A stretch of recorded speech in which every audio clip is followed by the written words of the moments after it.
What's up? I'm an Empathetic Chicken, and I'm here because even though I sometimes forget, I know that the world needs our art. And lately I've been struggling to show up for my own art practice, so I hope this video can be a reminder for maybe other artists to reconnect with their art. Since I've been doing art markets lately, I've heard from a couple people that they're surprised that I'm like selling anything because art's not really a necessity. And while I do agree like buying art isn't a necessity, I guess I would argue that art is a necessity for myself, and I would even say the world. So in this video I want to acknowledge some of the roles that art can play in inspiring and comforting us and even saving our lives.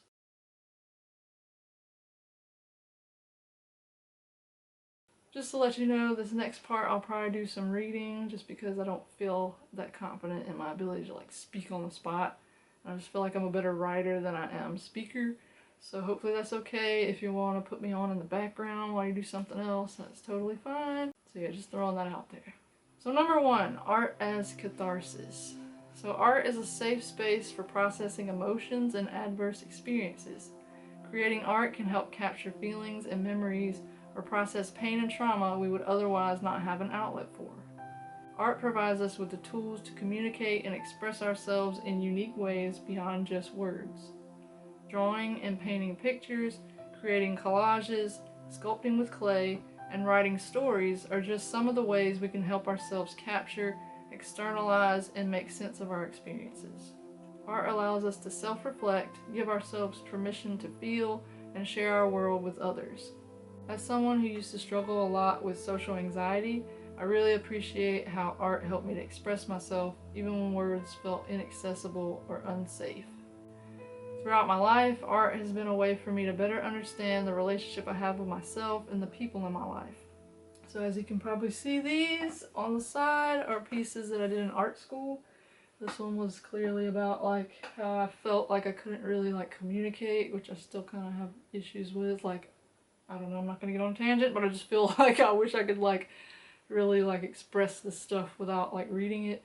But this is a step for me because I used to not like talk at all, and I just felt like most comfortable creating images to like express what I was feeling inside. So yeah, that's just part of a series that I did, and this one also is just kind of like capturing that feeling of just like feeling crazy and out of place like throughout life and just around people because I couldn't really like connect the way that I wish that I could. But yeah, so that's a couple, and then I also have this one that I did in watercolor. I did a lot of like self-portraits just because, I don't know, I was really into like self-understanding and analysis, just trying to like understand why I was the way that I was, because I had this mindset of just like, there must be something wrong with me, you know. This is another watercolor that I did. It used to be mounted, but this was when I was kind of learning about neuroplasticity and how like our brains can kind of change over time and we can teach it new things. And yeah, so that was sort of a revelation at the time.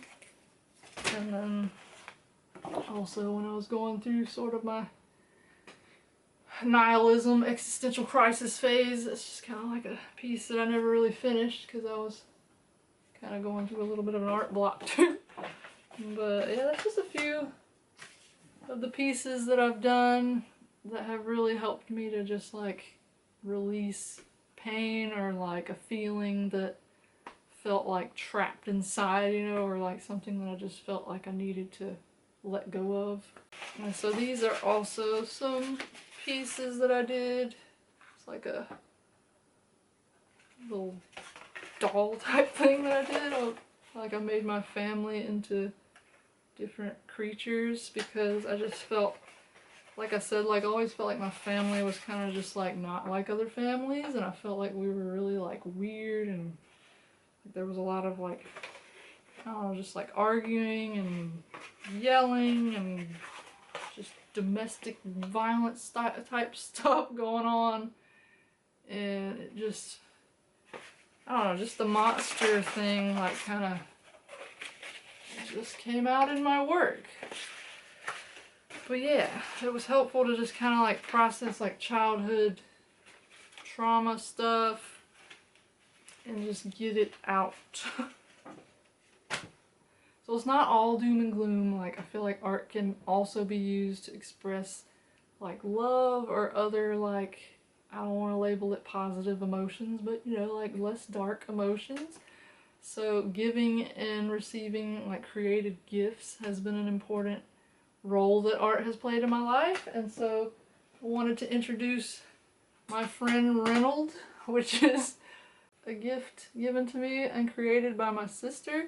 I just wanted to read the tag that she wrote because I feel like it's a good segue into the next part of the video. So this is Reynold the Rooster. He is handmade with love and unprofessionalism. You won't find another like him. So moving on to number 2, art as identity. No one else is you. No one else sees things the same way you do or has lived the same exact experiences. You never know who might relate. Maybe someone who feels like they don't fit in needs more examples of experiences outside of society's norms. You might inspire and comfort someone else on their journey just by being you and showing them that they aren't alone in their experience. Having art as a tool to explore and create my identity has been very rewarding. Seeing a feeling or an idea emerge externally beyond just the confines of my mind has really allowed me to play more of an active role of defining my sense of self. For example, these pieces, this is an extension of the family thing that I showed earlier, but these, like, they were kind of when I was sort of trying to recreate myself in a sense, because I had always been this sort of like trench coat entity, because it was like my comfort blanket basically, and I could hide and look scary and feel like, I don't know, basically like a mask for my own fear. Like, I was just trying to be like scary so that people wouldn't bother me, because I just didn't feel comfortable being approached and stuff. This was where I just kind of was going through some of my old journals as a teenager and just seeing, I don't know, like my view of myself and how it wasn't really the most nice. And it's like, while that kept me safe, I just felt like I was ready, like I was in art school, I was ready to kind of like see what else there was for me. So I kind of, I don't know, I feel like I have conflict with this one just a little bit, because like I was always like a tomboy, and I kind of still am. I mean, I can be like quote unquote girly, like, I don't know, I hesitate saying like gender stuff because I know it's just sort of like, you know, it's not like, it doesn't have to be that way. But anyway, like at the time I just felt like having the confidence to wear like a girly dress or whatever, like it made me feel like better about myself, because like I never felt like pretty or any of that. So like I had found this really cool dress, like I can't remember where, but anyway, it just reminded me like of just a cool like comic book character or something. And so like I was just trying to capture that feeling of just being like reinvented and like embracing like a different part of myself that I'd never like felt comfortable doing and allowing myself. And then this is just sort of like some things that I kind of was working through in my journals, like in college and stuff, and just like advice and different things that I felt like were helpful to shift my mindset and stuff. But yeah, so like art's really good for exploring who you are and who you want to be, and just kind of like reflecting on that and seeing how you can implement changes if you're not happy with where you're at. So moving on to number 3, art as a support system. People find heroes and support systems when they don't exist in their immediate reality. There have been many times in my life where I haven't felt seen or like I belong, and I'm sure I'm not the only one. Seeing myself and relating to different characters in movies, shows, music, comics, video games, etc. really helped me to feel a sense of belonging and gave me an outlet when life felt too painful and overwhelming. On the flip side, also seeing something different than our own experiences can help create a sense of hope that something exists beyond the difficulties we might be experiencing. Another cool thing about art is we can create support systems for ourselves, which is what I did with my deck. Where is it? And this little affirmation thing that I found the other day that I made during college, which this is my more recent creation, my oracle deck. But this I created when I was going into I think it was right before I was going into therapy school, because I have a degree in marriage and family therapy, though I'm not a therapist. I still deeply value the knowledge that I gained through that. But, and it actually inspired this oracle deck, but I just made this little tin for myself to encourage me and remind me that I could make it through it, even though it was scary, because I'm just sitting here thinking, like, socially challenged person entering therapy school, what was I thinking? Like, I don't know. But anyways, I was confident that I could figure it out. And making this little tin just helped, it just helped to be like a little support system, a reminder. And I keep like my little deck in here. This is like the proof copy that I received when I printed it. And I just cut them out and put them in my little tin, because why not?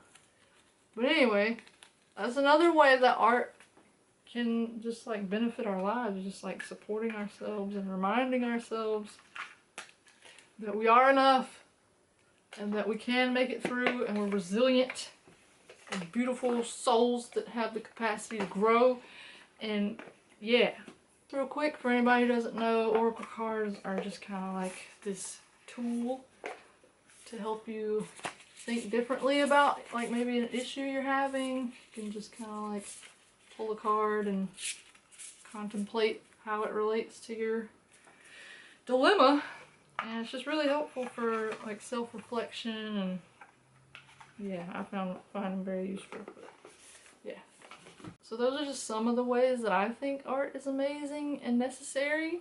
But before I go, I just want to share some art that I think makes the world a better place. So I used to listen to this podcast called The Art and Science Punks, and at the end of every episode they would like do art picks. So I just kind of want to add some of my own little like recommendations. And for one, you should go check out Art and Science Punks, even though I don't think they're like active right now, but there's like a backlog of stuff. I just really enjoy their podcast. And also one of the creators of that does a video game, like an indie game called Word Turtle Island. And I've played it, like the demo, I think. I haven't played it since because I have bad time management. But anyways, like it was fun when I played it, and you should check that out if you're into games. And anyway, like I wanted to share some artists that kind of like coincided with the three things that I shared here. So for art as catharsis, I just wanted to recommend the Crow comic book, which is my personal favorite comic. And I think it does a really great job of showing how storytelling can be therapeutic. And he basically turned a traumatic experience into a story that other people can enjoy and relate to. And if you don't know, it's just basically like about how he lost his girlfriend to a drunk driver, and he sort of like alchemized that experience into the comic.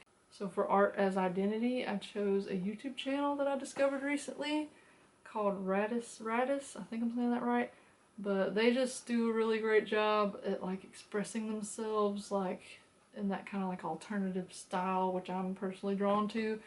And I just admire like their courage for like showing up, and like they're always making like different creations and sharing how to like DIY stuff. And I just really enjoy just hanging out, like watching their channel, so it feels like just hanging out with a friend. So that one, check that out if that's your thing. Then for the third one, art as a support system, I kind of want to recommend my brother, even though he doesn't have like a website or anything, but he's on Instagram and Facebook if you want to check him out. But I just think he does a really great job of like showing how art can serve as like that support system, because he really loves the Ninja Turtles, and he like sculpts his own masks and sells those, and just like creates his own like his own versions of these childhood heroes. And it's just really inspiring to see how he's been able to do that and use art like in that way of just like making it through life, because we haven't really had the best support systems through our childhood and adulthood. And I don't know, it's just really inspiring to see how art can be that for people. So my invitation to you is to pick up that project maybe you've been neglecting, or just to start if you've been holding yourself back, because you just never know what your art could be for somebody. If you got anything out of this video, I'd love to know. And I'd love to know why you think art is important and how it's maybe helped you, or anything else you have to share. I'm always down to have a conversation. Don't forget to like and subscribe, and if you like the way that I think and want to check out some of my other stuff, I have a website and lots of other videos, and I hope to see you back. Thanks for spending time with me, and I'll see you in the next one.